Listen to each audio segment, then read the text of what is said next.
तो आप लोगों को ध्यान रखना है कि जितनी वीडियोस हमारी आई हैं अभी तक, वो वीडियो जो है हमने लीवर तक कवर किया है उनको।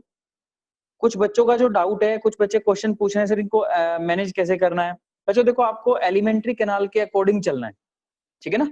हम एलिमेंट्री कैनाल को कंप्लीट कर चुके हैं। हमने कहा था digestive system of human being consist of 2 part. Number 1, first जो हमारा पॉइंट था दैट इज एलिमेंट्री और डाइजेस्टिव ट्रैक। डाइजेस्टिव ट्रैक को हमने क्या कहा था? एलिमेंट्री कैनाल, ठीक है ना। और दूसरा जो पार्ट था दैट इज डाइजेस्टिव ग्लैंड, ठीक है ना। अब ग्लैंड के ऊपर मैंने आपको 20-22 मिनट का लेक्चर दिया था कि ग्लैंड क्या होती है। ग्लैंड हमारी बॉडी की कोई भी सेल, देखो हमारी पूरी बॉडी, समझो पहले आप लोग, आज लाइव क्लास में हम यही बेनिफिट उठाएंगे। हमारी बॉडी की जो कोई भी सेल है, अब सर कोई भी से आपका मतलब क्या है, समझना है हर बच्चे ने, क्योंकि बच्चों बायोलॉजी जो है समझने से बहुत अच्छे से समझ आती है, ठीक है ना। अगर आप लाइंस पढ़ेंगे तो इतना अच्छा समझ नहीं आएगा। हमारी टोटल बॉडी जो है सारी की सारी सेल से बनी हुई है, आप लोग जानते हैं, लेकिन हर सेल का अलग अलग फंक्शन है। लेकिन कुछ सेल्स क्या करती हैं, अपने फंक्शन के साथ साथ सिक्रीशन का भी काम करती हैं, यानी कि वो कोई ना कोई केमिकल सिक्रीट करती हैं बच्चों, ठीक है ना। और जो भी सेल हमारी बॉडी के अंदर कुछ भी सिक्रीट करती हो, चाहे वो कोई भी प्रोडक्ट क्यों ना हो, ठीक है ना, उसको हम बोलते हैं, क्या बोलते हैं? ग्लैंड सेल बोलते हैं, और ग्लैंडुलर सेल, और ग्रुप ऑफ सेल है तो ग्लैंडुलर टिश्यू बोलते हैं, ठीक है ना। अब वो 2 तरह के होते हैं, एक्सोक्राइन एंड एंडोक्राइन, ठीक है ना। आपको अभी एक बात याद रखनी है, मैंने एक्सो एंडो को बिल्कुल डिटेल में एक्सप्लेन भी किया, कहां पर? हमारे डाइजेस्टिव ग्लैंड के टॉपिक के अंदर, कि मोस्टली जो होती हैं एक्सोक्राइन जो होती हैं वो एंजाइम सिक्रीट करती हैं। ऐसा नहीं है कि सर वो म्यूकस नहीं सिक्रीट करती, म्यूकस भी करती हैं, ठीक है ना। लीवर एंजाइम नहीं सिक्रीट करता तो क्या वो एक्सोक्राइन नहीं है? नो डाउट एक्सोक्राइन है वो, ठीक है ना। लेकिन अगर हम डाइजेशन की बात करें तो, ठीक है ना, exocrine gland mostly enzyme secrete करती हैं, और एंडोक्राइन ग्लैंड जिसे आप डक्ट ग्लैंड या डक्टलेस ग्लैंड बोलते हैं, वो जो होती है वो हार्मोन सिक्रीट करती हैं। क्लियर हो गया बच्चों? ठीक है, चलिए। तो उसी कॉन्सेप्ट में हमने लास्ट टाइम हमारी वीडियो के अंदर, यूट्यूब पे जो आपने चैनल पे मेरी वीडियो देखी, उसमें लीवर तक पढ़ा था, liver as a digestive gland, ठीक है ना। तो आज हम लीवर से नेक्स्ट ग्लैंड पढ़ेंगे, और नेक्स्ट का नाम क्या है बच्चों? पैंक्रियास। तो आप लोग हेडिंग बनाए, सेकंड एसोसिएटेड ग्लैंड और accessory gland that is pancreas, ठीक है बच्चों। अभी मैं बोर्ड पे आऊंगा क्योंकि कुछ बच्चे यहाँ से परमिशन मांग रहे हैं, अभी मुझे सेटिंग में थोड़ा प्रॉब्लम हो रही है, क्योंकि एडमिट होल में नेक्स्ट टाइम हम सेटिंग कर लेंगे। तो हम आज पैंक्रियास से स्टार्ट करेंगे। स्लाइवरी ग्लैंड बच्चों हमने पढ़ा था, स्लाइवरी ग्लैंड के बाद हमने लीवर पढ़ा एज अ ग्लैंड, और अब हमारी बारी है पैंक्रियास, ठीक है। क्लियर? शुरू करें? चलिए मैं सेट कर देता हूं, फिर उसके बाद हम स्टार्ट करते हैं। तो हमारा टॉपिक क्या है आज का? हमारा आज का टॉपिक है बच्चों दैट इज पैंक्रियास, ठीक है ना। Pancreas is our next digestive gland, ठीक है। पैंक्रियास को बच्चों जो सबसे पहला पॉइंट आपने लिखना है, इसको बोलते हैं मिक्स्ड ग्लैंड। क्या बोलते हैं? मिक्स्ड। क्यों बोलते हैं सर मिक्स्ड? ऐसा क्यों कहा गया? अभी हमने बताया, ये हमारी ये क्या है? मिक्स्ड ग्लैंड है। क्यों है सर ये मिक्स्ड ग्लैंड? बच्चों आप मिक्स्ड ग्लैंड के सामने लिखेंगे because it is exocrine and endocrine, दोनों की दोनों है। इट इज, क्या है ये?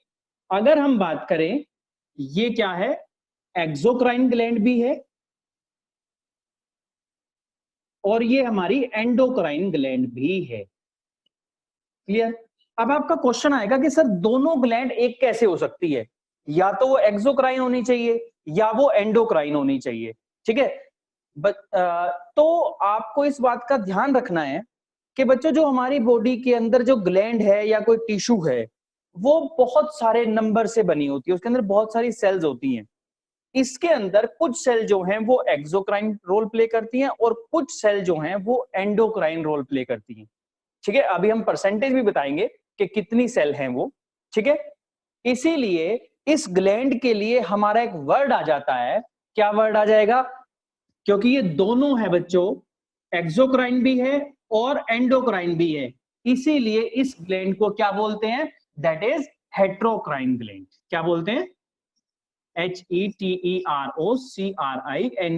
Heterocrine gland. अब समझ आया आपको? मिक्स्ड का मतलब है और हेट्रोक्राइन ग्लैंड का मतलब जो है, क्या मतलब हुआ? बिकॉज इट एक्ट एज और both of the endocrine and exocrine, दोनों की तरह हमारा ये काम करती है। क्लियर? चलिए, तो इसके बाद बच्चों जो हमारा नेक्स्ट पॉइंट है वो क्या है कि ये सर होती कहां है। देखिए, लास्ट लेक्चर में मैंने बच्चों आपके लिए डायग्राम बनाया था, क्या कि लीवर से आई थी ऊपर से कौन, ऊपर से लीवर से आई थी हेपेटिक डक्ट या कॉमन बाइल डक्ट आई थी, याद है ना बच्चों आपको? और नीचे यहां पर एक लीफ लाइक जो थी ग्लैंड प्रेजेंट थी। क्लियर है बच्चों? ये जो लीफ लाइक ग्लैंड थी दैट इज पेंक्रियाज। ठीक है ना? तो जो पेंक्रियाज थी, पेंक्रियाज के अंदर से कौन आया? पेंक्रियाज के अंदर से आई थी पेंक्रिएटिक डक्ट, आई थी ना बच्चों? और हमने पढ़ा था कि पेंक्रिएटिक डक्ट दो हैं, एक फंक्शनल एक नॉन फंक्शनल। फंक्शनल वाली का नाम क्या था? नॉन फंक्शनल का नाम क्या था बच्चों? Duct of Wirsung and duct of Santorini, याद है? तो जो डक्ट ऑफ सेंटोर्नी थी वो क्या थी? वो हमारी नॉन फंक्शनल डक्ट थी। ठीक है ना? और जो हमारी डक्ट थी कौन सी? Duct of विर्सिंग। तो जो डक्ट ऑफ विर्सिंग है वो हमारी फंक्शनल डक्ट थी। ठीक है ना? चलिए, तो यहां से कौन आया था ऊपर से? ये आ गई थी हमारी कॉमन बाइल डक्ट, और कॉमन बाइल डक्ट आकर के अटैच हो गई थी किसके अंदर? पैंक्रियाटिक डक्ट के अंदर। ठीक है, ऐसे यहां पर, ये लो बच्चों। और ये पैंक्रियाटिक डक्ट जाकर के ओपन हुई थी किसके अंदर? ड्यूडेनम के अंदर। याद है ना बच्चों आपको? एम्प्यूला ऑफ वेटर बना था यहां पे, है ना? That is duodenum. Duodenum C shape पढ़ा था हमने, दिस वन। क्लियर है बच्चों? और यहां पर हमारा क्या था? यहां पर एम्प्यूला को, यहां पर एक हमारा स्विंक्टर था, दैट इज स्विंक्टर ऑफ ओडी। याद है ना आपको? और यहां पर कौन सा था? Sphincter of बॉयडन। ये बॉयडन और यहां पर ओडी जो रेगुलेट करता था। ठीक है ना? क्लियर? तो बच्चों ये जो ग्लैंड है हमारी, तो हमारा नेक्स्ट पॉइंट क्या आएगा? It is present at the और at the C shape curve of duodenum. ठीक है? दैट इज प्रेजेंट एट और ओपन, लेकिन हमने ओपन को बच्चों यहां कंसीडर नहीं किया। क्यों? क्योंकि स्टमक के नीचे से जहां से सी शेप हमारी बनती है किसकी? ड्यूडेनम की। ठीक है, वहां से ये ओपन होती है, मतलब उसकी जगह होती है। यहां पे स्टमक आ गया था हमारा, लास्ट लेक्चर में हमने बनाया था। Present at C shaped curve of duodenum. Duodenum क्या थी हमारी? स्मॉल इंटेस्टाइन का पहला पार्ट था। क्लियर? क्लियर बच्चों? ठीक है, तो ये कौन है हमारी? That is the common bile duct. ठीक है बच्चों, ये कौन है यहां पर? Sphincter of बॉयडन, that is duodenum. ठीक है, ये कौन है? अगर ये फंक्शनल है तो ये यहां से यहां तक हो गई हमारी क्या? Pancreatic duct. ठीक है ना? मैं पी डक्ट लिख रहा हूं इसको, पैंक्रियाटिक डक्ट। और ये कौन हो गई बच्चों? यहां से यहां तक, क्योंकि इसमें हेपेटिक डक्ट आकर के जुड़ चुकी है। तो इसका नाम पड़ जाता है हेपेटोपेंक्रियाटिक डक्ट। लास्ट लेक्चर में भी हमने इसे पढ़ा था, ठीक है ना, दैट इज हेपेटोपेंक्रियाटिक डक्ट। क्लियर है बच्चों? अब हमारी बात आई पेंक्रियाज की। तो पेंक्रियाज जो है बच्चों, ये क्या है हमारी, that is the pancreatic gland और पेंक्रियाज, ठीक है, ये हमारी पेंक्रियाज हो गई। अब जो मेजर पॉइंट है कि बच्चों इसके 3 पार्ट होते हैं। Pancreatic gland is divided into 3 parts. Number 1 head portion, क्या है ये, हेड, ठीक है बच्चों। Number 2 that is body, body, and number 3 that is tail. Clear है? ठीक है ना, 3 पार्ट हैं इसके रीजन वाइज। लेकिन अब बच्चों हम जो देखेंगे वो क्या देखेंगे कि सर पहले आप एंडोक्राइन और एक्सोक्राइन की डिटेल बताइए। बिल्कुल बच्चों, पेंक्रियाज में सबसे पहले वही मेंशन की जाएगी। अब मैं इसे यहां से रब करूंगा ताकि आप लोकेशन आपको दिखानी थी, ठीक है ना। चलिए, एब्डोमिनल कैविटी में प्रेजेंट होती है, स्टमक और स्मॉल इंटेस्टाइन के बीच में जो एरिया होता है वहां ये प्रेजेंट होती है। किसी भी तरह से आप इसे पढ़ सकते हैं। चलिए, तो हमने क्या कहा, it is divided into parts. कितने पार्ट हैं इसके, 3 parts, number 1, number 2 and number 3। Head, number 3 body and number 3 tail. Clear? ठीक है, चलिए, ये तो पार्ट हो गए जो हमने डायग्राम में भी अभी कंसीडर किए। उसके बाद जो हमारा पॉइंट है बच्चों, दैट इज द, हमने कहा एक्सोक्राइन भी है और एंडोक्राइन भी है। तो सबसे पहले हम बात करेंगे एक्सोक्राइन पार्ट की। एक्सोक्राइन पार्ट, ठीक है ना। एक्सोक्राइन पार्ट क्या है सर, कितना है, कितनी सेल्स हैं? देखो बच्चों, जो हमारी ये पेंक्रियाज है, पेंक्रियाज के अंदर 97 टू 98% और कुछ जगह हम लोग क्या बोलते हैं, नियर अबाउट 99%, ठीक है ना। चलिए, मैं यहां मेंशन करता हूं, हमारी जो पेंक्रियाज है उसका 98 से लेकर के 99% जो पार्ट है दैट इज एक्सोक्राइन, ठीक है ना, पार्ट। यानी कि मोस्टली सेल जो है वो कौन है, एक्सोक्राइन है। अब एक्सोक्राइन कौन है, जो अपने सिक्रीशन को डक्ट में, ओपन कैविटी में ओपन या सिक्रीट करती हैं, पोर करती हैं, ठीक है ना। क्लियर? अब उस पार्ट का सर क्या कोई स्पेशल नाम है? हाँ बच्चों, बिल्कुल, उसका नाम है हमारा पैंक्रियाटिक एकिनी। क्या बोलते हैं, पैंक्रियाटिक एकिनी, ठीक है, दिस वन। अब यानी कि द एक्सोक्राइन पार्ट ऑफ, मैं नोट करेंगे बच्चे आप लोग, the exocrine part of pancreas is called as pancreatic acini, ठीक है ना। काम क्या है, it secrete pancreatic juice. Clear है बच्चों, क्या सिक्रीट करता है, पैंक्रियाटिक जूस करता है। अब सर पैंक्रियाटिक जूस की इंपॉर्टेंस क्या है? पैंक्रियाटिक जूस की बच्चों इंपॉर्टेंस है कि जो हमारे डाइजेस्टिव एंजाइम है, जो हमारे डाइजेस्टिव एंजाइम है वो हमेशा कहां प्रेजेंट होते हैं, हमारे पैंक्रियाटिक जूस के अंदर प्रेजेंट। यानी कि this juice contains pancreatic enzymes, ठीक है बच्चों। आपने पूरा लिखना है, जहां पर पी डॉट कर रहा हूं that is the pancreatic, pancreas से रिलेटेड, ठीक है। तो ये है हमारा बच्चों क्या, simply exocrine part of the pancreas, ठीक है। अब हम बात करेंगे एंडोक्राइन पार्ट की। एंडोक्राइन पार्ट जो है वो बच्चों हार्मोन सिक्रीट करता है, क्योंकि आपको पता है endocrine gland most hormone secrete करती है, ठीक है ना। क्लियर? अब अगर 99% सेल हमारी एक्सोक्राइन है तो एंडोक्राइन सेल कितनी होंगी, केवल 1 से 2%। कितनी है वो, 1 to 2% ओनली, ठीक है। चलिए, तो हम मेंशन करेंगे that is the next is the endocrine part.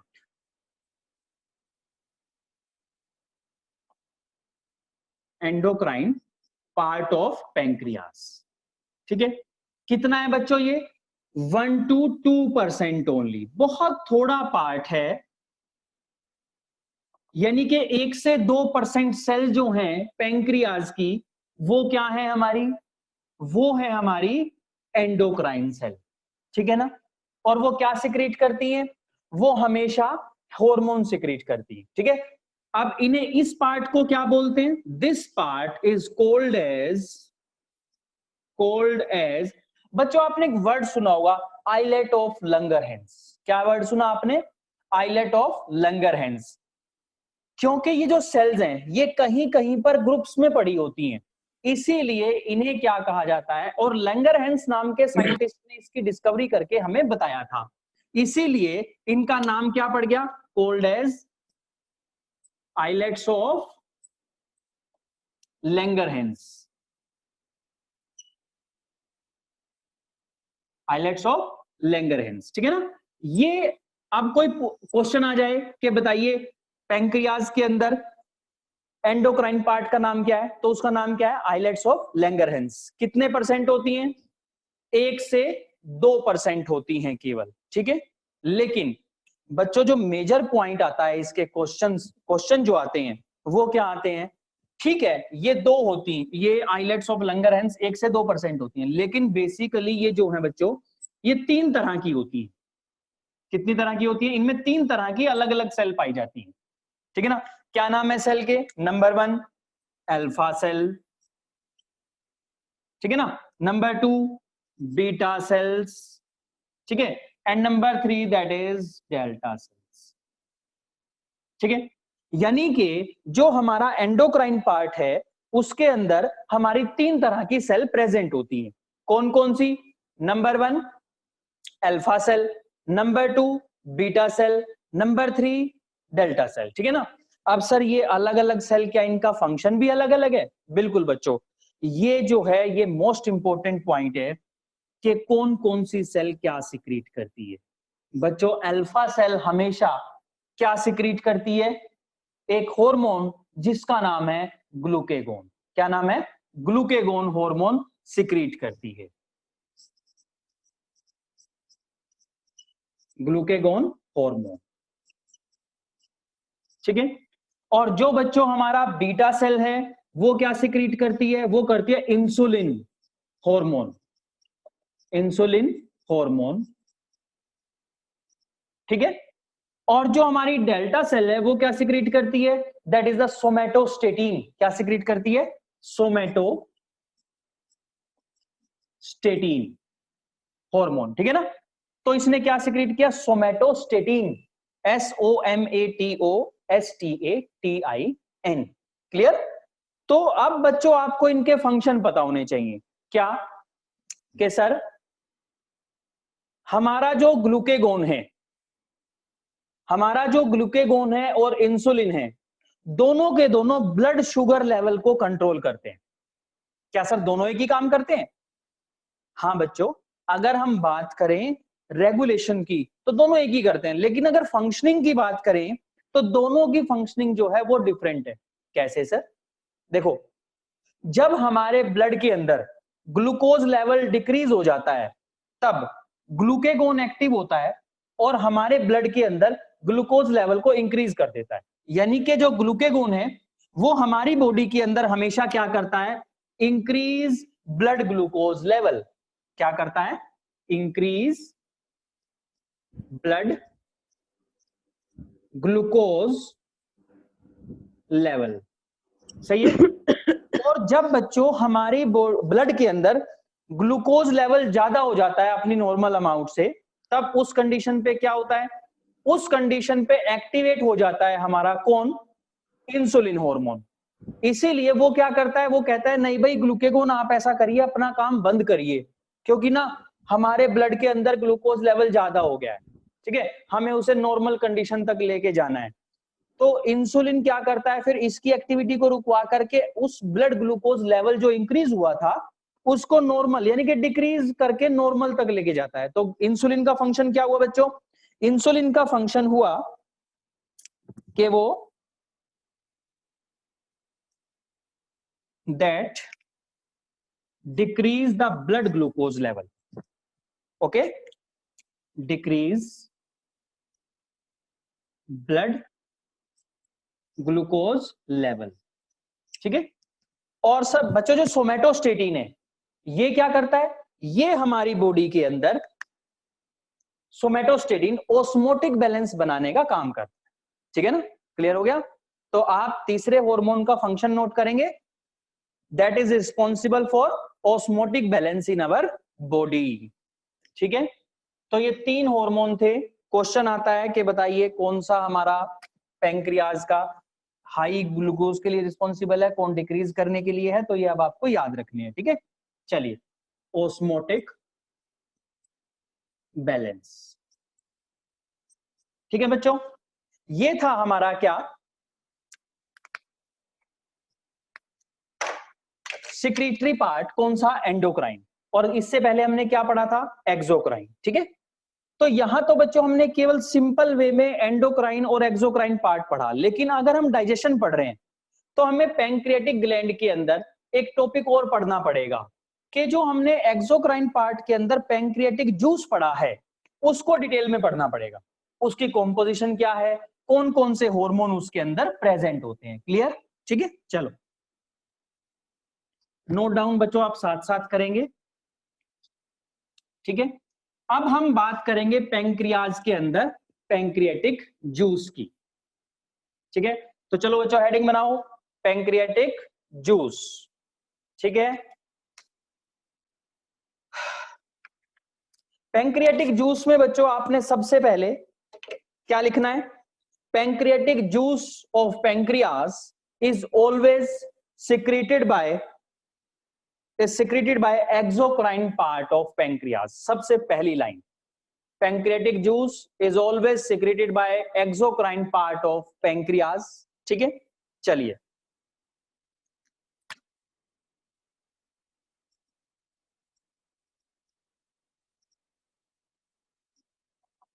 Juice. ठीक है बच्चों, फर्स्ट लाइन आपने लिख ली. Next, composition. ठीक है, कॉम्पोजिशन. कॉम्पोजिशन में बच्चों जो मेजर पॉइंट है वो हमारा 2 चीजें हैं, water plus enzyme. Water plus enzyme. ठीक है, जो वाटर की अमाउंट है वो कितनी होती है, अगर हम बात करें वाटर, वो कितना है, 96%. ठीक है, क्लियर हो गया. और जो दूसरा पार्ट है बच्चों हमारा वो क्या है, that is the pancreatic enzymes. Second part is pancreatic enzymes. मैं बच्चों इसको पी एंजाइम्स लिख रहा हूं. ठीक है, तो रिमेनिंग पार्ट क्या है हमारा, पैंक्रियाटिक एंजाइम्स. अब आपको यह ध्यान रखना है कि पैंक्रियाटिक एंजाइम्स कौन कौन से हैं, और इसी से बच्चों आपको यह भी पता चलेगा कि जो हमारी पैंक्रियाज है वो कौन कौन से एंजाइम्स सिक्रीट करती है. ठीक है, क्लियर. चलो, तो आप एक बात समझिए, ये हमारी बकल कैविटी है, ये वाली. ठीक है, यहां डाइजेशन हुई सबसे पहले किसकी, कार्बोहाइड्रेट की, इनके स्टार्च की. ठीक है, फिर वो खाना पहुंचा कहां पर, पे स्टमक के अंदर. ठीक है, तो स्टमक के अंदर केवल डाइजेशन हुई किसकी, प्रोटीन की. फिर वो सेमी डाइजेस्टेड फूड जिसे हम काइम बोलते हैं, आगे पढ़ेंगे डाइजेशन के अंदर, वो पहुंचा स्मॉल इंटेस्टाइन में. स्मॉल इंटेस्टाइन, अब देखो एक कॉन्सेप्ट आ गया कि सर बकल कैविटी में केवल कार्बोहाइड्रेट टूटता है 30 to 40%, वो हम आगे पढ़ेंगे, और स्टमक के अंदर केवल प्रोटीन की डाइजेशन होती है. लेकिन इंटेस्टाइन एक ऐसी एरिया है जहां पर सबके सब टूटते हैं. सबके सबसे मेरा मतलब क्या है, number 1 carbohydrate, number 2 protein, number 3 lipids, and number 4 that is nucleus या न्यूक्लिक एसिड, जो हमारा जेनेटिक मटेरियल का पार्ट होता है. ठीक है ना, जेनेटिक मटेरियल न्यूक्लिक एसिड का बना होता है. ठीक है, तो यानी कि अब वहां पर अगर वो सब प्रेजेंट हैं, अगर वहां पर बच्चों वो सब प्रेजेंट हैं या उनकी डाइजेशन होती है, तो कॉमन सी बात है कि वहां पर जो हमारे एंजाइम्स हैं वो सारे के सारे एंजाइम्स प्रेजेंट होते हैं. कौन कौन से एंजाइम, चलिए बात करते हैं सबसे पहले प्रोटीन को तोड़ने वाले एंजाइम्स, ठीक है ना। चलिए हमने क्या पढ़ा, वाटर है 96% और पैंक्रियाटिक एंजाइम। तो सबसे पहले हम नोट करेंगे पैंक्रियाटिक एंजाइम के अंदर, दैट इज ट्रिप्सिनोजन। पहला क्या है, नंबर 1 ट्रिप्सिनोजन,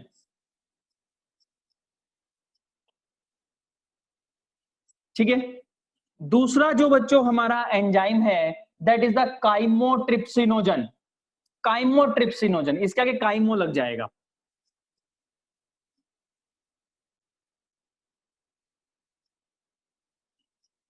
ठीक है ना। काइमो CHYMOTRYPSINOGEN, काइमोट्रिप्सिनोजन, ठीक है। जो थर्ड हमारा एंजाइम है बच्चों, वो कौन सा है, वो है हमारा procarboxy peptidase. Third one is the procarboxy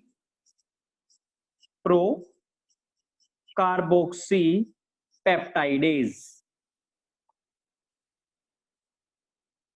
PRO pro CARBOXY PEPTIDASE, pro carboxy peptidase. तो अब बच्चों आपने इन तीनों के सामने सबसे पहले तो क्या करना है,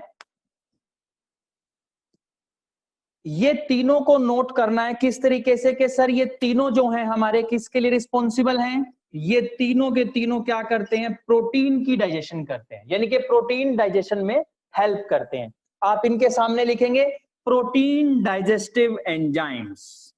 क्या लिखेंगे, प्रोटीन डाइजेस्टिव या डाइजेस्टिंग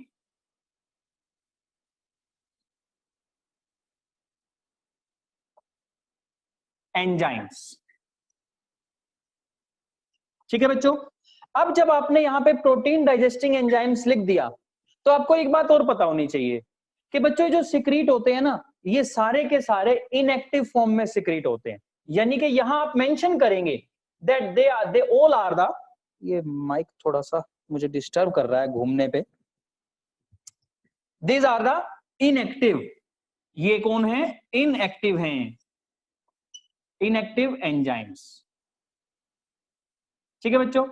अब एक चलो मैं आपको ना एक छोटी सी बात बताता हूं, कभी भी किसी भी एंजाइम के सामने अगर प्रो लगा हो, देखिए प्रो दैट इज प्रो, या पीछे लगा हो जन, चाहे वो एंजाइम कहीं का भी हो, ठीक है बच्चों, तो एकदम सीधा सोच लेना that enzyme is called as inactive enzyme. अगर किसी भी एंजाइम के सामने, अगर किसी प्रोटीन के सामने बच्चों क्या लगा हो, क्या लिखा हो, अगर लिखा हो प्रो या पीछे लिखा हो जन, तो वो क्या है, हमारा इनएक्टिव एंजाइम है। क्या है हमारा, इनएक्टिव, क्लियर। और इन सारे इनएक्टिव एंजाइम्स को क्या बोलते हैं, इनके लिए एक वर्ड है बच्चों, क्या क्या वर्ड है, दैट इज जाइमोजन, ZYMOGENS, जाइमोजन्स। मैं यहां पे क्यों नहीं लिख रहा जाइमोजन, क्योंकि वो सबके लिए होता है, चाहे वो कहीं का भी हो एंजाइम हो, अगर वो इनएक्टिव है, प्रोटीन इनएक्टिव है, तो क्या होगा, क्या होगा, वो इनएक्टिव होगा, उसे जाइमोजन कहेंगे, ठीक है, क्लियर हो गया। चलिए, तो ये तीन जो है हमारे, ये है हमारे प्रोटीन डाइजेस्टिंग एंजाइम। उसके बाद नेक्स्ट जो हमारा एंजाइम है बच्चों, वो है पैंक्रियाटिक लाइपेज, ठीक है ना। नेक्स्ट वन, चलिए पैंक्रियाटिक लाइपेजेस, ठीक है ना, यानी कि लिपिड को तोड़ने वाले, पैंक्रियाज के वो एंजाइम जो लिपिड के ऊपर एक्ट करेंगे, और इन्हें क्या बोलते हैं हम, इन्हें हम स्टेप्सिन बोलते हैं। क्या बोलते हैं, स्टेप्सिन, STEAPSIN,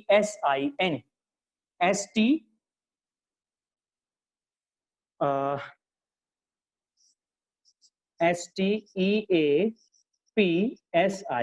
स्टेप्सिन, ठीक है ना बच्चों। वैसे अगर मैं आपको डिटेल में बताऊं, यानी कि पैंक्रियाटिक लाइपेज, सबसे पहले तो आपको पता होना चाहिए लिपिड को तोड़ने वाले एंजाइम्स को क्या बोलते हैं, लाइपेजेस, और जिनको पैंक्रियाज रिलीज करता है तो वो क्या बन जाएंगे, पैंक्रियाटिक लाइपेज बन जाएंगे, ठीक है, क्लियर। तो उनको क्या बोलते हैं, स्टेप्सिन बोलते हैं, STEAPSIN, ठीक है ना।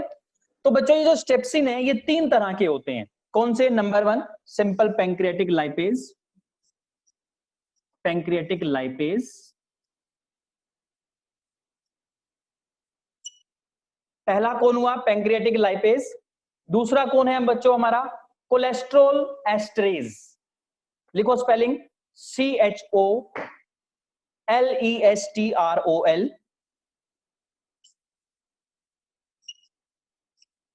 Cholesterol esterase, ESTERASE, ESTERASE, cholesterol esterase, ठीक है, क्लियर। थर्ड जो बच्चों हमारा है that is the phospholipase. Third कौन है? Phospho, PHOSP, phospho, PHOSPHO, phospho lipase, यानी कि वो लिपिड जिनके साथ फॉस्फेट ग्रुप अटैच होता है, फोस्फोलाइपेज, ठीक है बच्चों। तो ये कौन हुआ हमारा? देखो एक ये था प्रोटीन को तोड़ने वाला, ये हो गया लिपिड को तोड़ने वाला, ठीक है ना। अब 2 चीजें बच गई, क्योंकि हमने 4 चीजें गिनी थी ना। कौन कौन सी? कार्बोहाइड्रेट, प्रोटीन, लिपिड और न्यूक्लिक एसिड, ठीक है बच्चों। तो जो 2 चीजें यहां पर कवर हो गई, तीसरी रह गई कार्बोहाइड्रेट। तो कार्बोहाइड्रेट को तोड़ने वाले एंजाइम्स को बच्चों बोलते हैं एमाइलेज। क्या बोलते हैं? एमाइलेज, ठीक है ना। तो जो एमाइलेज पैंक्रियास सिक्रीट करता है उसको क्या कहेंगे? Pancreatic amylase. क्या कहेंगे? Pancreatic amylase. एक और था बच्चों, कहां पर? सलाइवरी ग्लैंड का, उसका नाम क्या था? Salivary amylase. क्या नाम था उसका? That is salivary amylase. तो यहां पर क्या नाम आएगा? Pancreatic amylase. और पैंक्रियाटिक एमाइलेज का जो साइंटिफिक नेम है उसे क्या बोलते हैं? अमाइलोप्सिन। क्या बोलते हैं? AMYLOPSIN, अमाइलोप्सिन। क्या बोलते हैं उसको बच्चों? अमाइलोप्सिन, ठीक है। तो ये किसको तोड़ने का काम करेगा? ये तोड़ने का काम करेगा इसको, हमारे कार्बोहाइड्रेट को, ठीक है। तो 3 चीजों के ब्रेकडाउन करने के लिए एंजाइम हमारे पास प्रेजेंट है। चलिए हमारी बची चौथी चीज, नाम क्या है उसका? चीज मींस मैं बात कर रहा हूं ऑर्गेनिक सब्सटेंस की, जिन्हें हम डाइजेस्ट करते हैं, ठीक है। तो उसका नाम क्या है बच्चों? न्यूक्लिक एसिड, ठीक है ना। तो ये नीचे पॉसिबल नहीं होगा, मैं यहां पर थोड़ा सा डिमार्केशन दे रहा हूं, ठीक है, ताकि आपको समझ आए। चलिए छोटा सा एक पॉइंट रह गया। फोर्थ, यानी कि नेक्स्ट टाइप क्या है हमारे एंजाइम की? That are the nucleases. Nucleases, देखो nuclease, nucleic acid, nucleases, nucleic acid को तोड़ने वाले। कितने हो गए? न्यूक्लिक एसिड को तोड़ने वाले न्यूक्लिएज। यानी कि नेक्स्ट हमारा ग्रुप क्या है? न्यूक्लिएजेस का, जो किसके ऊपर एक्ट करेगा बच्चों? न्यूक्लिक एसिड के। तो आपने यहां मेंशन करना है that are the lipid, that are the carbohydrate digesting enzyme, these are the nucleic acid digesting enzyme, ठीक है बच्चों, क्लियर? Okay sir. तो ये किसको तोड़ेंगे? न्यूक्लियस, यानी कि न्यूक्लिक एसिड को तोड़ेंगे। उसके बाद हमारा यहां पर एंजाइमेटिक पोर्शन पूरा हो जाता है किसका? पैंक्रियाटिक जूस का, ठीक है। यानी कि ये हमारी कॉम्पोजिशन है पैंक्रियाज की, सिक्रीशन की। बच्चों देखो अभी तक जो आप पढ़ रहे थे वो इंटरेस्टिंग टॉपिक पढ़ रहे थे। क्यों? क्योंकि वो आप छोटी क्लासेस से पढ़ते आए हैं, और तो जो क्यूरियोसिटी है वो थोड़ी ज्यादा होती है अपनी बॉडी के बारे में। अभी तक आप केवल पार्ट पढ़ रहे थे। अब आ गया हमारा केमिकल फंडा, जो बच्चों के लिए थोड़ा सा मुश्किल रहता है। ये मैंने आपको इसीलिए पहले कराए हैं, क्योंकि अब जब इसके बाद मैं डाइजेशन टॉपिक कंटिन्यू करूंगा तो वहां पर मैं एंजाइम्स के नाम लूंगा, ठीक है ना। आप लोग कंफ्यूज ना हो जाएं, इसीलिए मैंने एंजाइम्स, लीवर की सिक्रीशन, हमारे सलाइवरी ग्लैंड की सिक्रीशन, हमारे पैंक्रियाटिक जूस की सिक्रीशन पहले ही आपको बता दी, ताकि जब ये नाम वहां पर आए तो आपको बिल्कुल क्लियर रहे कि ये कहां से सिक्रीट हुआ था, ठीक है ना। लर्न आपको करना है, प्रॉपर नोट्स बनाने हैं, एनसीईआरटी को बिल्कुल नहीं छोड़ना, ठीक है। चलो तो बच्चों अब जो हमारा मेजर पार्ट है that is the pH. Of pancreatic, यानी कि कितने पीएच पर ये काम करता है। इसका पीएच है बच्चों 7.8। पीएच हर जगह का याद रखना है। हमने 6.8 पीएच था कहां का, बकल कैविटी का, ठीक है ना। 1.8 से लेकर 2 पीएच किसका है, स्टमक का, ठीक है ना। और पैंक्रियाटिक जूस का पीएच कितना है, 7.8, ठीक है ना। और मैं इसको क्या कह सकता हूं, स्लाइटली एल्कलाइन भी कह सकता हूं, 6.8 को स्लाइटली एसिडिक भी कह सकता हूं। या समझ आया बच्चों आपको। तो क्वेश्चन किसी भी तरीके से आ सकता है, आपको इन चीजों को ध्यान रखना है, ठीक है। चलिए अब एक सबसे बड़ा पॉइंट, लास्ट पॉइंट हमारा किसका, पैंक्रियाज का।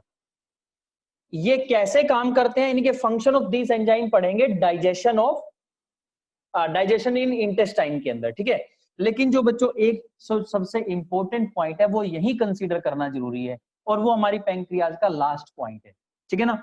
वो लास्ट पॉइंट क्या है कि अभी आपने देखा था कि ये हमारे जितने भी एंजाइम सिक्रीट हुए थे, ये सारे के सारे इनएक्टिव फॉर्म में सिक्रीट हुए थे, है ना, पता है ना आपको। तो सर एक बात बताइए, इनएक्टिव जो एंजाइम है या कोई भी चीज है इनएक्टिव, वो अपना वर्क कैसे कर सकती है ना। तो अगर हम बात करें एंजाइम की, तो एंजाइम का वर्क है डाइजेशन करना। तो सर अगर वो इनएक्टिव है तो डाइजेशन कैसे करेगी, आपको ये समझना है, ठीक है ना। यानी कि सर पहले उसे इनएक्टिव से एक्टिव कंडीशन में कन्वर्ट होना होगा, ठीक है ना। तो जैसे हमने बात की थी ट्रिप्सिनोजन की, फॉर एग्जांपल मैं बता रहा हूं ट्रिप्सिनोजन, चलिए बात करते हैं ट्रिप्सिनोजन की। मैंने क्या कहा था, किसी के भी पीछे जन या आगे प्रो लगा हो तो वो क्या बन जाएगा, इनएक्टिव। तो यानी कि जन को हटाना होगा, तो मैं यहां पे मेंशन कर रहा हूं बच्चों दैट इज इनएक्टिव, ठीक है। तो जब ये कन्वर्ट होगा किसके अंदर, ट्रिप्सिन के अंदर, किसके अंदर, ट्रिप्सिन, ठीक है ना। तो समझ लेना बच्चों कि क्या, देखो इसके आगे ना प्रो है ना पीछे जन है, हट गया ना पीछे से जन, तो ये क्या हो गया, एक्टिव, ठीक है। चलिए तो बच्चों अब आपने क्या समझना है कि सर इसको एक्टिव किसने किया, इसने एक्टिव किसने किया, ठीक है ना। आप नोट करेंगे, all the enzymes, note down करिए, all the enzymes secreted by pancreas are inactive, or enzymes are secreted by pancreas in inactive condition, but when they reach in the intestine or duodenum, क्योंकि आपको पता है ना कि हमारी pancreatic gland कहां खुली थी, ड्यूडेनम के अंदर। तो वहां पर हमारी जो स्मॉल इंटेस्टाइन है वो भी क्या है बच्चों, वो भी एक ग्लैंड है, वो भी अपना सिक्रीशन यानी कि जूस, इंटेस्टाइनल जूस सिक्रीट करती है। उस जूस का साइंटिफिक नेम है सकस एंटेरिकस। क्या नाम है, सकस एंटेरिकस।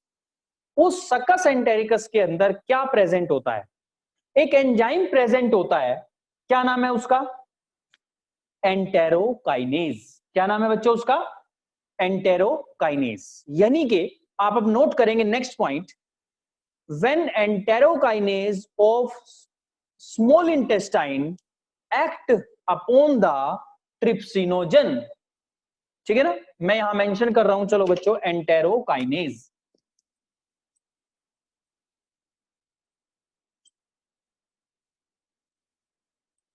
ENTEROKINASE, एंटेरोकाइनेज, ठीक है। ये एंटेरोकाइनेज किसका है, स्मॉल इंटेस्टाइन का हार्मोन है। मैं यहां लिख रहा हूं small intestine hormone, sorry enzyme, ठीक है ना। ये क्या है, किसने, स्मॉल इंटेस्टाइन ने क्या सिक्रेट किया, एंटेरोकाइनेज। और एंटेरोकाइनेज ने किसके ऊपर एक्ट किया, ट्रिप्सिनोजन के ऊपर एक्ट किया, और ट्रिप्सिनोजन को कन्वर्ट कर दिया एक्टिव फॉर्म में, दैट इज द ट्रिप्सिन।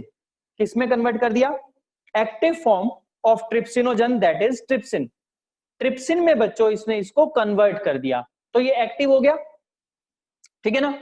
अब ये क्या करता है ट्रिप्सिन, ये ट्रिप्सिन जो है हमारे जो बाकी सारे एंजाइम हैं उनको एक्टिव कर देता है, समझ आया। चलिए फॉर एग्जांपल मैं आपको समझाता हूं। हमारा सेकंड हार्मोन क्या था, काइमोट्रिप्सिनोजन, क्या नाम था, चलिए मैं मेंशन करता हूं यहां पे, काइमोट्रिप्सिनोजन, काइमोट्रिप्सिनोजन, ठीक है ना, इनएक्टिव है ये। काइमोट्रिप्सिनोजन किस में कन्वर्ट होगा, काइमोट्रिप्सिन में कन्वर्ट होगा, जन हट जाएगा ना पीछे से, किस में कन्वर्ट होगा, काइमोट्रिप्सिन। कौन करेगा, जब ये एक्टिव ट्रिप्सिन इसके ऊपर क्या करेगा, एक्ट करेगा, that is converted into chymotrypsin. ये लीजिए काइमोट्रिप्सिन, ठीक है ना। क्या फर्क आया, ये इनएक्टिव था और ये कौन है, एक्टिव। किसने कर दिया सर, ये कर दिया बच्चों, ट्रिप्सिन ने एक्ट किया किसके ऊपर, ये देखो ट्रिप्सिन ने एक्ट किया किसके ऊपर, रिएक्ट किया किसके साथ, काइमोट्रिप्सिनोजन के साथ, कन्वर्ट कर दिया काइमोट्रिप्सिन के, ठीक है ना। एक और पढ़ा था बच्चों हमने क्या, प्रोकार्बोक्सी पेप्टाइडेज, एक और पढ़ा था ना, है ना। नेक्स्ट इज प्रोकार्बोक्सी पेप्टाइडेज, ठीक है। जो प्रोकार्बोक्सी पेप्टाइडेज है बच्चों, ये इनएक्टिव है, ठीक है, दैट इज द इनएक्टिव। अब इस इनएक्टिव को एक्टिव होना है तो किस में कन्वर्ट होगा, इसका प्रो हट जाएगा, क्या बनेगा, कार्बोक्सी पेप्टाइडेज, क्या बनेगा, कार्बोक्सी पेप्टाइडेज, ये क्या है, एक्टिव। इसको सर एक्टिव किसने बनाया, इसी ने, ट्रिप्सिन ने, ये देखिए यहां से इसने इसी के ऊपर एक्ट किया और इसको भी क्या किया, एक्टिव कंडीशन में कन्वर्ट कर दिया। तो समझ आया बच्चों, ये था मेजर पॉइंट, आपने इसको नोट करना है।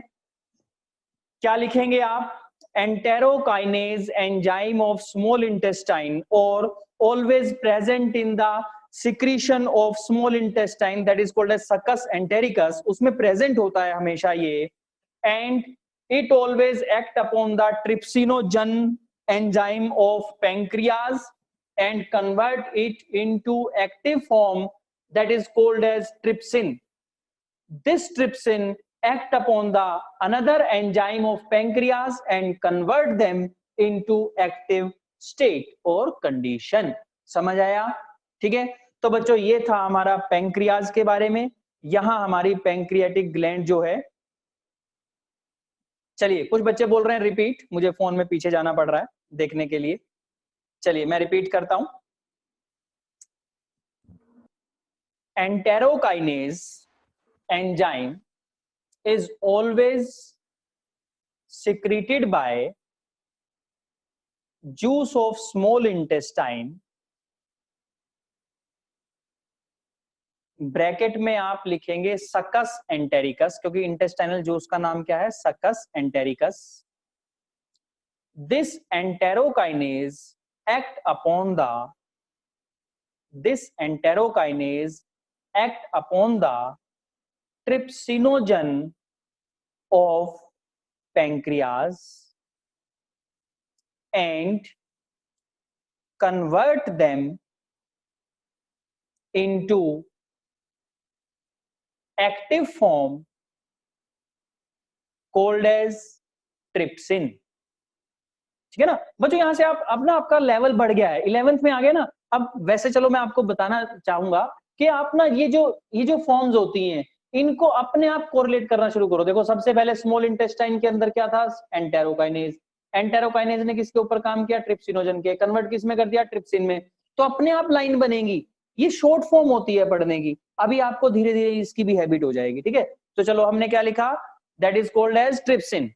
नाउ आगे लिखेंगे, this trypsin or this activated trypsin is always act upon or react with another inactive is react with another inactive enzymes of pancreas and convert them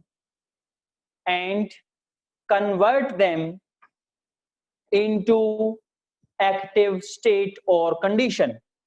समझ आया? यानी कि पैंक्रियाज जो हैं, एक बात और याद रखना बच्चों, किसी भी तरह स्टेटमेंट दी जाएगी आपको नीट में कि पैंक्रियाज के जो एंजाइम हैं, अगर उन्हें स्मॉल इंटेस्टाइन के एंजाइम की रिएक्शन या कंपनी नहीं मिलेगी तो वो क्या करेगा, वो एक्टिव नहीं हो पाएंगे, ठीक है ना। और अगर वो एक्टिव नहीं होंगे तो वो अपना एक्ट भी नहीं कर पाएंगे। यानी कि पैंक्रियाज के सिक्रीशन को, एंजाइम्स को अपनी वर्किंग करने के लिए किसकी जरूरत होती है बच्चों? स्मॉल इंटेस्टाइन के जूस की या उसके एंटेरोकाइनेज एंजाइम की जरूरत होती है, वरना वो एक्टिव नहीं होगा।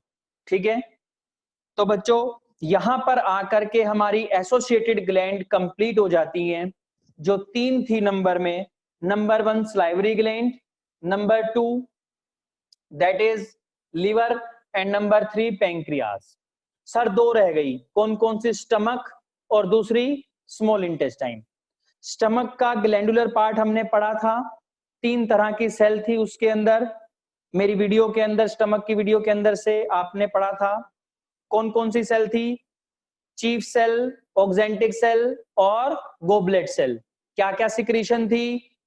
पेप्सिनोजन इनएक्टिव अडल्ट के अंदर, प्रोरेनिन बच्चों के अंदर, ठीक है। दूसरी सिक्रीशन थी हमारी पैराइटल और ऑक्जेंटिक सेल की, that is HCl hydrochloric acid, ठीक है। तीसरी सिक्रीशन थी बच्चों गोबलेट सेल की, दैट इज म्यूकस, ठीक है ना। अब HCl जो स्टमक के अंदर है, बच्चों क्वेश्चन आता है कि उसके बर्निंग एक्शन से कौन प्रिवेंट करता है, क्योंकि स्टमक के अंदर अगर HCl सिक्रीट होगा तो HCl एसिड है, तो उसकी दीवारों को बर्न करेगा। तो उस कंडीशन में जो गोबलेट सेल है वो म्यूकस की लेयर बनाती है मोटी सी, किसके? स्टमक की इनर लाइनिंग पे। देखो अगर ये वॉल है, इसको मैं वॉल मान लेता हूं, ठीक है। मैं देखता हूं बोर्ड में कहां तक दिख रही है। चलिए, ये जो वॉल है बच्चों, ये वाली, ये जो वॉल है, ये अंदर से ईंट की बनी हुई है, ब्रिक्स की बनी हुई है, लेकिन ऊपर इसके सीमेंट लेयर है, बाहर भी है अंदर भी है।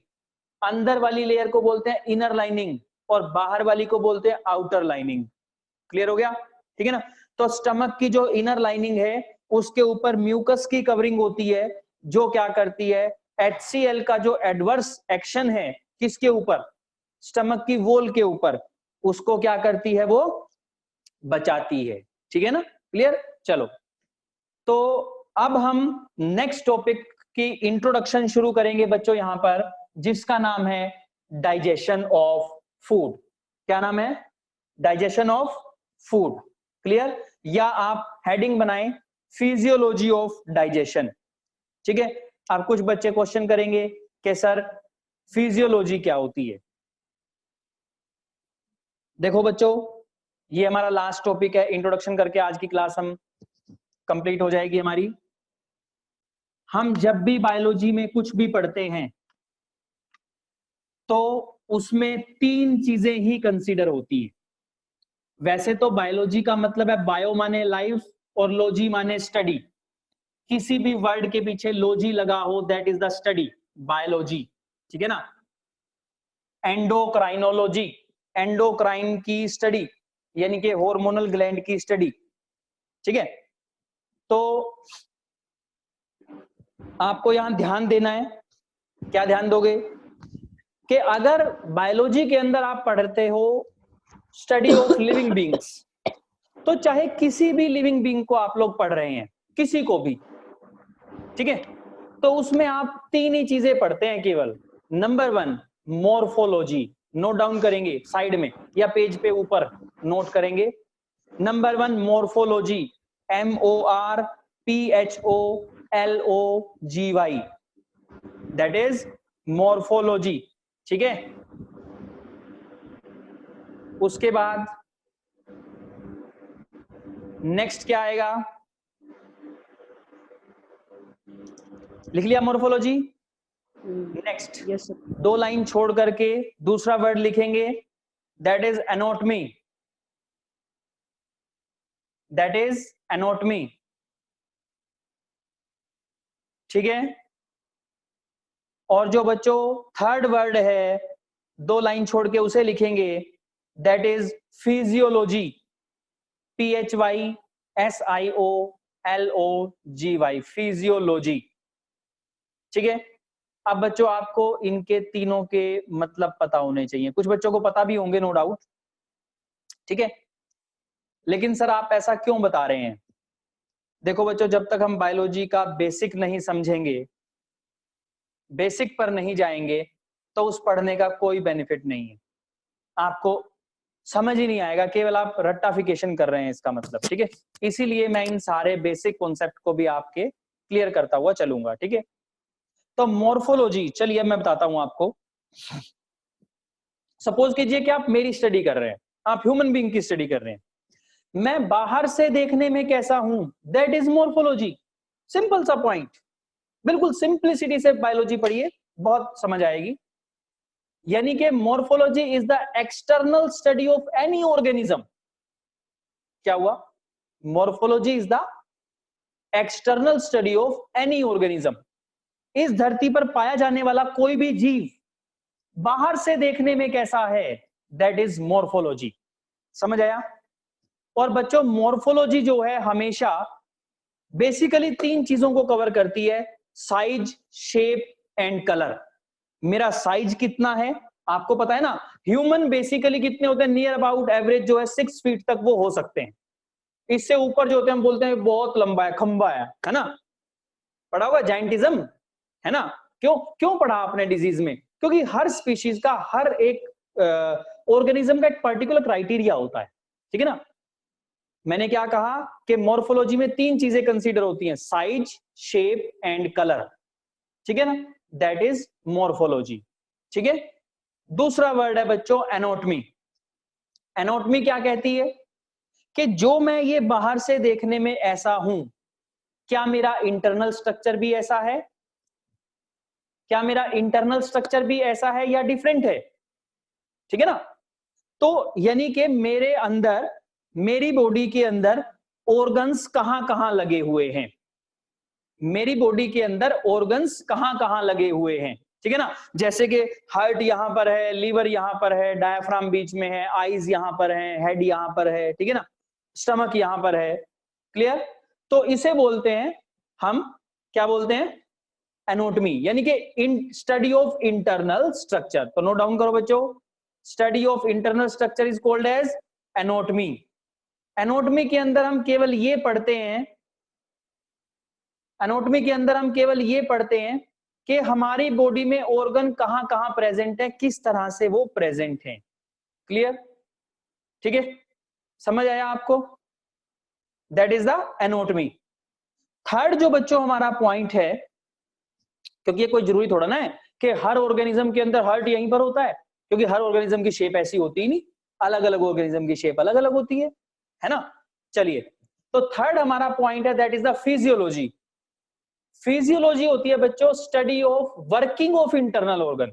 सर अभी तो आपने कहा स्टडी ऑफ इंटरनल ऑर्गन को एनाटॉमी बोलते हैं, नहीं, मैंने कहा स्टडी ऑफ इंटरनल स्ट्रक्चर के वो कहां पर प्रेजेंट है, दैट इज एनाटॉमी। लेकिन फिजियोलॉजी में क्या पढ़ते हैं, फिजियोलॉजी में हम पढ़ते हैं study of internal organ, working of internal organ, study of working of internal organ. जैसे आप डाइजेशन पढ़ रहे हो ना, तो ये हमारी फिजियोलॉजी है, किसकी, डाइजेस्टिव ट्रैक्ट की, कि डाइजेस्टिव ट्रैक्ट, पहले तो आपने पढ़ा डाइजेस्टिव ट्रैक्ट कहां प्रेजेंट है, दैट इज द एनाटॉमी। लेकिन अब जब आप डाइजेशन पढ़ोगे तो आप ये पढ़ोगे कि काम कैसे करता है, ठीक है ना। तो ये हुई फिजियोलॉजी। तो बच्चों आज का हमारा लास्ट टॉपिक जो इंट्रोडक्शन हमें देनी है उसका नाम क्या है, physiology of digestion.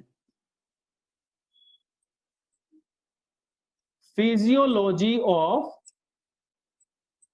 Digestion heading बनाएंगे, और ये इस चैप्टर का बच्चों सबसे इंपॉर्टेंट और बच्चों के लिए थोड़ा सा मुश्किल या कहिए बोरिंग टॉपिक जो है वो यही है।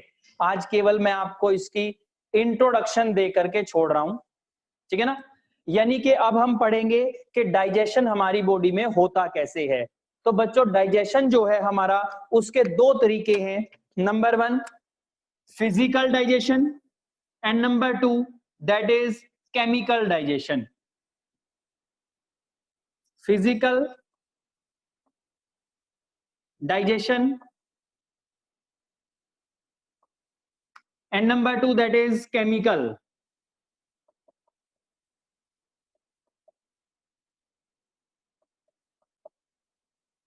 digestion। क्लियर। एक बच्चे ने कल मेरे से पूछा था sir what is the difference between mechanical and biochemical digestion. तो ये वही टॉपिक है, ठीक है ना।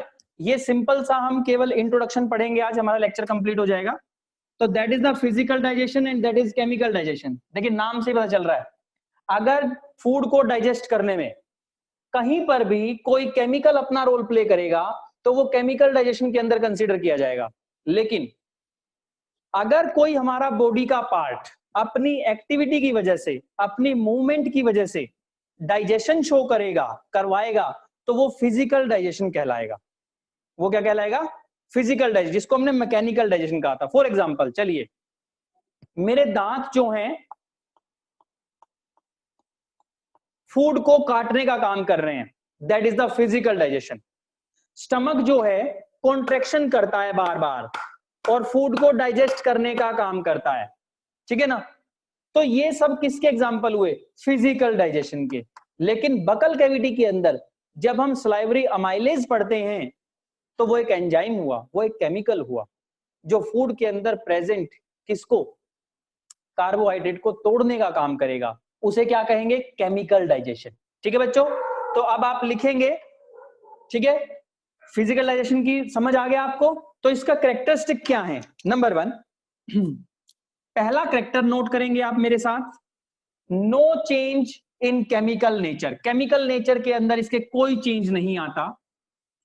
No change in chemical nature of food. क्यों? देखो बच्चों, आपने दांतों से रोटी को काटा है, क्या उसकी कॉम्पोजिशन को चेंज किया? नहीं। क्या उसके अंदर केमिकल के लेवल पर चेंज लेकर के आए? नहीं लाए। तो इसीलिए कभी भी केमिकल नेचर पे फूड की कभी चेंज नहीं आता। दूसरा जो मेजर पॉइंट है, नो यूज ऑफ एंजाइम। कभी कोई एंजाइम यूज नहीं होता फिजिकल डाइजेशन में। No use of enzyme. Enzyme की यूजेज फिजिकल डाइजेशन के अंदर नहीं होती। तो सर कहां कहां पर होता है? हम बकल कैविटी में हमने अभी बात की, स्टमक में हमने बात की, और स्मॉल इंटेस्टाइन के अंदर, ठीक है। चलिए अब हम यहां पर हेडिंग बनाएंगे। नंबर 1 क्या? In buccal cavity, BUCCAL buccal cavity, ठीक है। नंबर 2 बकल कैविटी के बाद आ जाती है बारी किसकी? स्टमक की, क्योंकि इसोफेगस में कभी डाइजेशन नहीं होती, ठीक है ना। स्टमक, ठीक है बच्चों। और थर्ड हमारा पार्ट है that is the small intestine. Note करेंगे आप साथ साथ मेरे, स्मॉल इंटेस्टाइन, ठीक है। क्लियर? तो सर इन तीनों के अंदर देखो, अब मैं आपको छोटी सी बात बताता हूं। इन तीनों के अंदर दोनों डाइजेशन होते हैं, फिजिकल भी डाइजेशन भी। लेकिन अगर कोई आपसे क्वेश्चन में पूछे बताओ फिजिकल डाइजेशन कैसे होता है, तो आपका आंसर क्या आना चाहिए? क्या? कि सर बकल कैविटी के अंदर क्या होती है? मेस्टिकेशन। क्या होती है?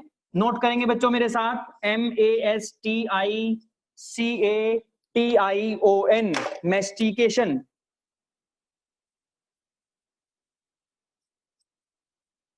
ठीक है। Mastication type of physical digestion is always proceeded in the buccal cavity, MESTICATION, that is mastication, ठीक है। स्टमक के अंदर क्या होता है? स्टमक के अंदर होती है बच्चों churning, CHURNING, that is churning। Clear? ठीक है। और स्मॉल इंटेस्टाइन के अंदर की फिजिकल डाइजेशन को बच्चों बोलते हैं सेगमेंटल मिक्सिंग। क्या बोलते हैं? Segmental, SEGMENTAL, segmental mixing. सही है बच्चों? तो ये था बच्चों हमारा physical digestion of human beings. Clear? अब हम बात करेंगे केमिकल डाइजेशन की, लास्ट छोटे से पॉइंट की। तो आप मेरे साथ यहां पर लिखेंगे, इन दिस, हमारा आज का लास्ट पॉइंट रहेगा chemical digestion. In this digestion chemical nature of food is change. पहला पॉइंट, पहला पॉइंट क्या है? केमिकल नेचर, नेचर जो है ऑफ फूड चेंज्ड। क्लियर है बच्चों? केमिकल नेचर चेंज हो जाएगी। क्या केमिकल नेचर में क्या चेंज आएगा? ऑर्गेनिक सब्सटेंसेस आर, और complex organic substances are convert into simple inorganic substances. ठीक है ना? तो आप क्या लिखेंगे? मैं सिंपल लिख रहा हूं, आपको पूरी लाइन लिखनी है। ऑर्गेनिक कंपाउंड और सब्सटेंसेस कन्वर्ट्स इनटू इनऑर्गेनिक। ये हमने डेफिनेशन के अंदर भी पढ़ा था। छोटे पार्ट में वो टूट जाएगा, ठीक है ना, लेकिन तोड़ेगा कौन? तो बच्चों मेंशन हम यहां करेंगे एंजाइम्स। ठीक है? क्लियर हो गया? यानी कि यहां पे कहा था no use of enzyme, with the help of enzymes. ठीक है ना? ये लीजिए, with the help of enzymes. ठीक है? ठीक है? तो ये था हमारा केमिकल नेचर, यानी कि एंजाइम की हेल्प से। आप इसकी डेफिनेशन और भी लिख सकते हैं, in the chemical digestion food is break down with the help of digestive enzymes and convert into inorganic substances। समझ आया? तो ये भी आपकी डेफिनेशन, कैसे मर्जी आप बोलिए बच्चों। आप ये भी लिख सकते हैं, in chemical digestion food is break down by the help of enzyme into simple inorganic substances. जैसे आपका मन करे वैसे लिखिए, लेकिन मीनिंग सेम होना चाहिए। ठीक है? क्लियर हो गया? अच्छा, लास्ट एक वर्ड, सर इन एंजाइम्स की नेचर क्या होती है? जो डाइजेस्टिव एंजाइम है हमारे, उनकी नेचर क्या होती है? Hydrolytic enzymes. क्या होती है? Hydrolytic enzymes. Hydrolytic enzymes. ठीक है? अब हाइड्रो माने वोटर, लिटिक माने तोड़ने वाले, वोटर की प्रेजेंस में तोड़ने वाले enzyme, that are the hydrolytic enzymes. ठीक है? यानी कि इन केमिकल डाइजेशन, आप दोबारा से फिर से अपनी मर्जी से दूसरी डेफिनेशन बना सकते हैं, with the help of hydrolytic enzymes. क्या करते हैं हम लोग बच्चों? Organic substances of food is converted into simple inorganic substances. Clear हो गया बच्चों? तो ये था आपका आज का टॉपिक। समझ आया आपको? ठीक है? आप मेरे को थंब इंप्रेशन से बता सकते हैं, कुछ मैसेज आए हैं आपके, ये साथ साथ आ रहे हैं। हाइड्रोलिटिक मींस बच्चों हम 2-3 मिनट का सेशन लेंगे। ठीक है? रिकॉर्ड लेक्चर आपको मिलेगा, बिल्कुल मिलेगा। ठीक है? रिपीट का जो बच्चों आपने कहा, मैंने आपको रिपीट कर दिया। ठीक है? रिकॉर्डेड लेक्चर आपको मिलेगा, आप इसके नोट्स बनाइए। और कोई भी बच्चों अगर आपको डाउट है, चाहे वो एनसीईआरटी में है आपका, चाहे वो आपका कोई भी अगर आपका डाउट है, आप मेरे से डायरेक्ट को फोन करके व्हाट्सएप से ले सकते हैं। ठीक है? लेकिन एक भी डाउट आपका बचना नहीं चाहिए। ये आज की क्लास हमारी कंप्लीट हो गई है। नेक्स्ट टाइम हम शुरू करेंगे digestion in buccal cavity, digestion in stomach and digestion in small intestine. जो हमने फिजियोलॉजी का पार्ट अभी शुरू किया है। ये तो इंट्रोडक्शन थी ना, अब हम एक एक ऑर्गन वाइज इसको कंप्लीट करेंगे। ठीक है बच्चों, चलिए ओके बाय।